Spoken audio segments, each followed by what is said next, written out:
Hello guys, maths के बाद अगर कोई ऐसा सब्जेक्ट है जो बच्चों को इजी लगता है, मोस्ट ऑफ बच्चों को, that is chemistry. Because physics is too difficult. कहीं ना कहीं हमें सिलेबस भी वास्ट लगता है, उसकी चीजें अज्यूम करनी पड़ती है और डिफिकल्ट है, समझ में नहीं आता है। ये वो डिफिकल्ट है ही सबके लिए इन जनरल। बट केमिस्ट्री कहीं ना कहीं अगर बच्चों ने पढ़ा है बचपन से, 10th में थोड़ा बहुत सीखा था बेस, ओके 11 12 में हमने थोड़ा सा बेस सीखा, आपको मालूम है भाई बॉन्डिंग क्या होती है, एटम्स क्या होते हैं वगैरह एंड ऑल, ओके, तो पार्ट 2 थोड़ा अच्छा लगने लगता है। अगर किसी का ऐसा है कि नहीं मैं थ्योरेटिकल थोड़ा कर रहा हूँ, पार्ट 1 मेरे को अच्छा लगता है, तो कहीं ना कहीं chemistry is also a scoring. और ऐसा भी माना जाता है कि भाई इसमें भी उतने डिफिकल्ट वाले क्वेश्चन नहीं आते। अगर आपने कोई चैप्टर पढ़ा है तो डेफिनेटली उसका आप एमसीक्यू सॉल्व कर ही लोगे।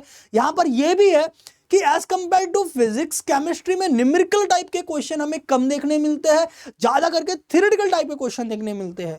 अगर 50 क्वेश्चन है तो उसमें हमें 15 क्वेश्चन कहीं ना कहीं न्यूमेरिकल वाले दिखेंगे, 15 16 18 क्वेश्चन न्यूमेरिकल वाले दिखेंगे। मोस्ट ऑफ 30+ क्वेश्चन जो है थ्योरेटिकल होंगे। मतलब आपने पढ़ा है तो हाँ इसका ये वैल्यू है, ये वैल्यू है, ये इस पर डिपेंड है तो ये इस पर डिपेंड है, बराबर, इसका एटॉमिक नंबर इतना है तो इतना है, ये बॉन्ड बनाएगा तो बनाएगा। मतलब it is a time saving. ये समझने का कोशिश करो, ये समझने का कोशिश करो कि भाई केमिस्ट्री फिजिक्स में अगर कंपैरिजन किया जाए, फिजिक्स में कहीं ना कहीं हमें 20+ क्वेश्चन न्यूमेरिकल वाले दिखते हैं 50 में से।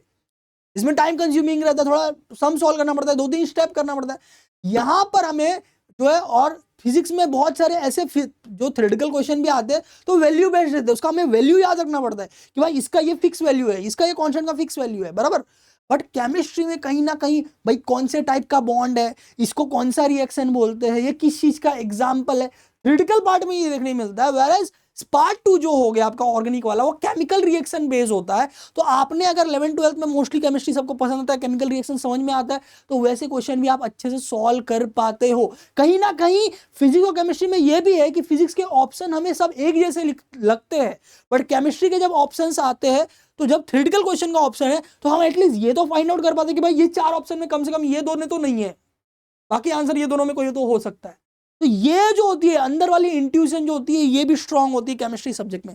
इसीलिए मैथ्स के बाद कोई डिसाइडर सब्जेक्ट हो सकता है तो केमिस्ट्री। तो मैथ्स तो डिसाइडर है ही, उसके अलावा आप केमिस्ट्री अगर आपको पसंद है तो इसको आप हाईलाइट में ले सकते हो, इसमें मार्क्स दे अच्छा ले सकते हो। फॉर एग्जांपल अगर आप टारगेट कर रहे हो 150, तो अकेले मैथ्स की बात बस की बात नहीं है, मैथ्स से आप 80 ला सकते हो, 90 तक ला सकते हो, ठीक है। बट फिर अगर आप सोच रहे हो कि भाई 80-90 से क्या होगा, 80-90 से आप 70% तक जा सकते हो, 75% तक जा सकते हो। बट अगर हमारा एम 90+ का है, 95+ का है, 99+ का है, तो कहीं ना कहीं हमें दूसरे सब्जेक्ट्स की भी हेल्प लेनी पड़ेगी।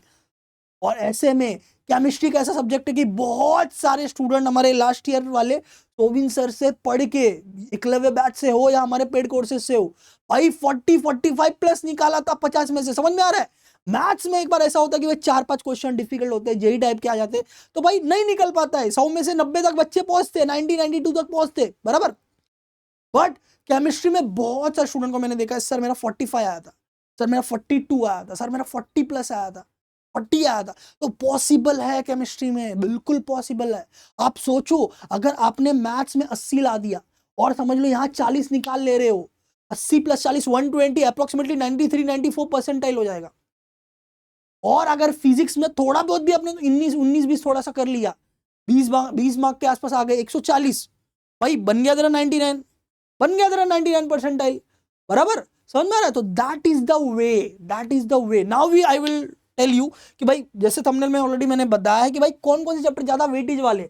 अब इसमें मैथ्स में भी देखने मिलता है कि नहीं भाई वेक्टर 10 मार्क का चैप्टर, एलपीपी 2 मार्क का चैप्टर, ऊपर नीचे वेटेज देखने मिलता है। बट ऐसा क्रिटिकल में नहीं हो पाता है। केमिस्ट्री फिजिक्स में ये नहीं है, ये थोड़ा सा अफसोस की बात है कि भाई यहाँ पर ऑलमोस्ट इक्वल वेटेज है। तो ऐसा कोई चैप्टर ज्यादा आपको नहीं दिखेगा कि हाँ ये वाला 6 मार्क का है, ये वाला 5 मार्क का, इसको पहले करना चाहिए। यहाँ पर अगर हम लोग देखेंगे तो ऑलमोस्ट 2 मार्क का और 3 मार्क का सब है, जिसमें 3 मार्क का हम लोग पहले हाईलाइट करेंगे। तो पार्ट 1 में अगर हम लोग देखेंगे solid state solution, ionic equilibria, chemical thermodynamics, electrochemistry, chemical analytics, ये सब 3-3 मार्क वाले। तो ये पहला आपको 6 चैप्टर हो गया जो आपको पार्ट 1 से करना है, थ्योरेटिकल है, ओके। इसमें भी देखो जैसा बोर्ड में था कि भाई कोई एक चैप्टर जैसे सॉलिड स्टेट हो गया तो क्या निकालने बोलता है, बीसीसी निकालो, एफसीसी निकालो एंड ऑल, ये जो भी टॉपिक है वो। तो जो बोर्ड में आपको लगता है इंपॉर्टेंट टॉपिक है, वही कहीं ना कहीं इंपॉर्टेंट टॉपिक बन जाता है सीटी के लिए भी, क्योंकि उस चैप्टर का इंपॉर्टेंस चेंज नहीं होगा, चाहे वो बोर्ड हो या चाहे वो सीटी हो। और कोई भी एग्जामिनर सेट वगैरह कर रही है, इनफैक्ट आप पीवाईक्यू भी रेफर करो, इंपॉर्टेंट टॉपिक के बेस पे ही आपको मिलेगा, कोई सिली मिली छोटे मोटे टॉपिक में नहीं दिखेगा। अभी थर्मोडायनेमिक्स है तो भाई adiabatic process, isobaric process, thermodynamics का जो लॉ है उसमें जो कुछ कांस्टेंट है उसकी फॉर्मूलाज है, उसके ऊपर ही आपको क्वेश्चन देखने मिलेंगे, बराबर। इसमें यह भी है कि आप ये भी डिसाइड कर सकते हो कि किस किस चैप्टर में न्यूमेरिकल होगा, थर्मोडायनेमिक में होगा, बराबर, कहीं ना कहीं सॉल्यूशन में भी एक आध फॉर्मूला है। ओके, इलेक्ट्रोकेमिस्ट्री में बहुत सारे भाई रिएक्शंस है, तो ज्यादा करके न्यूमेरिकल हमें थर्मोडायनेमिक इलेक्ट्रोकेमिस्ट्री में देखने मिल सकते हैं, केमिकल काइनेटिक में भी देखने मिल सकते हैं, बट केमिकल काइनेटिक में ज्यादा करके हम ये देखते हैं कि हाफ ऑर्डर या फर्स्ट ऑर्डर रिएक्शन के बेस पे क्वेश्चन आते हैं, बराबर, और उसका वैल्यू निकालने के लिए आता है, फिर है, ठीक है। तो ये पार्ट 1 की बात हो गई, ये पार्ट 1 की मैं बात कर रहा हूं। तो कहीं ना कहीं ये पहला 6 चैप्टर है, थ्योरेटिकल है, बट जैसे मैंने बताया अगर आप पीवाईक्यू रेफर कर रहे हो, अभी पीवाईक्यू आप कर रहे हो, तो ऐसा नहीं है कि वो सेम टू सेम क्वेश्चन पूछने वाला है, सेम टू सेम तो पूछता ही है कुछ कुछ क्वेश्चन, बट जो टॉपिक है, जैसे कि फॉर एग्जाम्पल कोई क्वेश्चन आया, वो कौन से टॉपिक बेस्ड है, वो टॉपिक इंपॉर्टेंट है, वो टॉपिक पे क्वेश्चन आने वाला है, तो वो टॉपिक आपके कॉन्सेप्ट में अच्छे से बैठना चाहिए। इसीलिए मैथ्स के बाद अगर आप देखोगे फिजिक्स केमिस्ट्री कुछ ऐसी चीजें हैं कि वहां पर आपको कॉन्सेप्ट भी लर्न करना पड़ता है, सिर्फ पीवाईक्यू से काम नहीं होता है, सिर्फ पीवाईक्यू से काम नहीं होता है। तो इससे हमें क्या सीख मिलता है सर? इससे हमें यह सीख मिलता है कि दो बातें हो गई। पहली बात है कि भाई इक्वल ऑफ इंपॉर्टेंस है, सारे चैप्टर इक्वल ऑफ इंपॉर्टेंस में डिस्ट्रीब्यूटेड है, कोई ऐसा बहुत बड़ा नहीं है कि भाई हाँ 5 मार्क 6 मार्क का एक चैप्टर है वो करना ही चाहिए, नहीं, सब इक्वली डिस्ट्रीब्यूटेड है, 2 मार्क 3 मार्क 2 मार्क 3 मार्क, ठीक है। तो 3 मार्क वाला हम ज्यादा प्रीफर कर सकते हैं।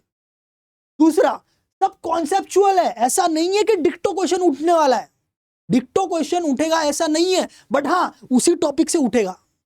अगर आपका जैसे आप कोई चैप्टर रेफर कर रहे हो, केमिकल काइनेटिक्स हो गया आपका, ओके, ये 16 17 18 ग्रुप हो गया, इसमें अगर आपने देखा कि भाई हैलोजन के ऊपर क्वेश्चन ज्यादा आ रहे, हैलोजन के ऊपर क्वेश्चन ज्यादा आ रहे, ओके, 17 ग्रुप हो गया, या 18 ग्रुप जो है अपना जीरो ग्रुप जिसे हम लोग बोलते हैं, उसके ऊपर क्वेश्चन आ रहा है, क्वेश्चन आया है पिछले 2-3 पीवाईक्यू में, तो वही उसका इंपॉर्टेंट पार्ट हो गया, उसी पे वो क्वेश्चन स्ट्राइक करेगा कि हाँ भाई बता तू हीलियम के बारे में, हाँ बता तू नियॉन के बारे में, समझ में आ रहा है?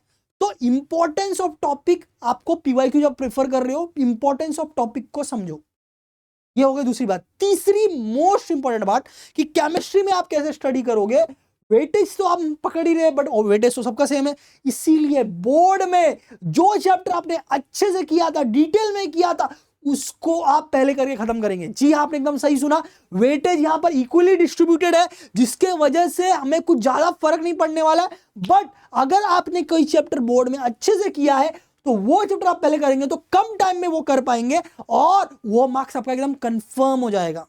Where as another example, for example आपने पार्ट 2 एकदम अच्छे से किया है, पार्ट 2 एकदम तगड़ा, एकदम एकदम अच्छे से किया है आपने, ठीक है, आपको पार्ट 2 वाले सब रिएक्शन आते हैं, GDA, alcohol, phenol, aldehyde, ketone, amine, सब रिएक्शन एकदम एकदम तगड़ा आपने प्रिपेयर करके रखा है सोविन सर के लेक्चर से। बट अब आप बोल रहे हो कि नहीं मैंने तो अमित सर का लेक्चर देखा, अमित सर ने बोला पहला पार्ट 1 करो, पार्ट 1 में ये चैप्टर में ज्यादा वेटेज है, ज्यादा है, ये सब पहले करो। बट ये सब आपने सॉल्यूशन किया है, बट थर्मोडायनेमिक उतना अच्छे से नहीं किया, इक्विलिब्रियम उतना अच्छे से नहीं किया, तो अभी लास्ट के 1 मंथ में आप ये करके टाइम वेस्ट कर लोगे क्योंकि अमित सर ने ऐसा बोला, मैंने ऐसा बोला। बट आपका एरिया ऑफ एक्सपर्टीज क्या है? आपका एरिया ऑफ एक्सपर्टीज है पार्ट 2, और वो आपने किया ही नहीं, रिवीजन किया ही नहीं, तो एग्जाम में उससे आप कर पाओगे क्या? नहीं कर पाओगे। और ज्यादा कुछ डिफरेंस है क्या? नहीं, ये भी सब 3-3 मार्क वाले चैप्टर है, ऊपर भी सब 3-3 मार्क वाले चैप्टर थे, तो वो चैप्टर को आप फर्स्ट प्रायोरिटी दो जो आपका एरिया ऑफ एक्सपर्टीज है, जिसमें आपका अच्छा पकड़ है, अच्छा होल्ड है। सब एक जैसे नहीं होते हैं, जैसे मैं हूं, मैं मेरे टाइम पे मुझे केमिकल रिएक्शंस पसंद थे तो मुझे पार्ट 2 पसंद था, पार्ट 1 थ्योरेटिकल बोरिंग लगता था, ऐसा लगता था बहुत वास्ट है। पार्ट 1 में कुछ कुछ चैप्टर इंपॉर्टेंट अच्छे हैं, केमिकल रिएक्शन वाले जो केमिकल काइनेटिक्स है, केमिकल रिएक्शन बेस्ड है, ओके, ये 16 17 18 ग्रुप है भाई, दिमाग में याद रहता है भाई, 17 ग्रुप में कौन कौन है, 18 ग्रुप में कौन कौन है, 16 में क्या पूरा मुंह पे याद रहता है, ठीक है। ट्रांजिशन इंटरट्रांजिशनल लैंथेनाइड एक्टिनाइड सीरीज, उसके स्टार्टिंग के 2-3 एटम जो है उसी के ऊपर क्वेश्चन बेस बनने वाले, तो ये भी थोड़ा सा पार्ट 2 वालों को ये फायदा होता है। तो ये मैं मेरी एक्सपर्टीज बता रहा हूँ, और कौन किससे क्या बनेगा ये एकदम रिएक्शन एकदम दिमाग में रहता है, कुछ रट्टा मारने ऐसा नहीं होता है, तो दैट इज माय एक्सपर्टीज, तो मुझे पार्ट 2 पहले करना चाहिए, तो मैं कर रहा था। वैसे ही ओके, जब आप कर रहे हो, आपका एक एरिया ऑफ एक्सपर्टीज क्या है आपको पता है, अगर आपको केमिकल रिएक्शंस पसंद है तो पार्ट 2 आप पहले करिए, और जैसे मैंने बोला वैसे आप जाइए, ठीक है। पीरियोडिक टेबल के ऊपर जो भी चैप्टर पहले करिए, केमिकल रिएक्शन के जो भी चैप्टर पहले करिए, ओके। और जो थ्योरेटिकल है, जो आपने कम किया है बोर्ड्स में भी, वो आप कम करिए, क्या, बिकॉज इक्वल वेटेज है, इक्वल इंपॉर्टेंस ऑफ क्वेश्चन है, सेम नंबर ऑफ क्वेश्चन हर जगह बनने वाले, 3-3 क्वेश्चन हर जगह बनने वाले, या 2-2 मार्क इधर वो होने वाले, ठीक है। वेयर एज किसका ऐसा कि नहीं सर मैंने पार्ट 1 ही अच्छे से किया है, मैंने को सॉलिड स्टेट का हर एक टॉपिक पता है भाई, बीसीसी एफसीसी फार्मूला क्या है, ये क्या है, वो क्या, सब पता है सर। इलेक्ट्रोकेमिस्ट्री में कितने कितने प्रोसेस, आइडियाबैटिक, आइसोबैरिक, जो प्रोसेस है सब पता है मुझे, जीरोथ लॉ क्या वगैरह है सब मुझे पता है, zeroth law, first law, third law, second law सब पता है, थर्मोडायनेमिक्स का, केमिकल काइनेटिक्स का, अरे मुंह पे है सर, ओके। ये सब सब मैंने कर लिया है सर। अब आपका पार्ट 1 एक्सपर्टीज है, पार्ट 1 ही करो पहले, पार्ट 1 पहले करो और बाद में पार्ट 2 की तरफ जाओ, समझ में आ रहा है आपको। तो जो आपने बोर्ड में पहला किया है that should be a first priority. अरे सर मैं तो वीडियो ये देख के आया था, इतने चैप्टर कर लो, इतना मार्क्स, यही तो प्रॉब्लम है, यही तो प्रॉब्लम है, आप स्ट्रेटेजी गलत पकड़ लेते हो। ओके, हर एक चैप्टर, हर एक सब्जेक्ट के लिए अलग अलग स्ट्रेटेजी होती है। ज्यादा वेटेज के ऊपर भागना मैथ्स में अच्छा है, बिकॉज में आपको मेमोराइज नहीं करना पड़ता है, सॉल्व करना है। फिजिक्स केमिस्ट्री में कॉन्सेप्ट समझना पड़ता है, मेमोराइज करने की जरूरत है, इसीलिए यहां पर आपको वो चैप्टर पकड़ना है जो आपकी एक्सपर्टीज में आता है, जो आपको अच्छा लगता है, जो आपको समझ में आता है, उसी से आप क्वेश्चन सॉल्व कर पाओगे। अदरवाइज आपने, आपका फॉर एग्जाम्पल उल्टा लेता हूं मैं इस बार, पार्ट 1 आपका एक्सपर्टीज है, आप पार्ट 2 पहले कर रहे हो, बट रिएक्शन समझ में नहीं आ रहा, तो आपको क्या लग रहा है कि 1 महीने में रिएक्शंस के जो भी बेसिक्स होती है, ओके, किसका कितना आयन होता है, किसका कितना वैलेंसी होता है, कौन किससे बॉन्ड बनाता है, ये सब 1 महीने में समझ जाओगे? नहीं समझ पाओगे ना। तो आपका पार्ट 1 एक्सपर्टीज है ना, तो पार्ट 1 के लिए जाओ, पार्ट 1 के लिए जाओ। अगर कोई क्रिकेटर है, वो बैट्समैन बहुत बढ़िया है, बहुत बढ़िया है, उसको मैं बॉलिंग करने भेज दूं तो वो हक के आएगा। बट बुमराह है, बॉलिंग 1 नंबर करता है, उसको मैं बॉलिंग करवाऊं, भाई विकेट लेके देगा वो, समझ में।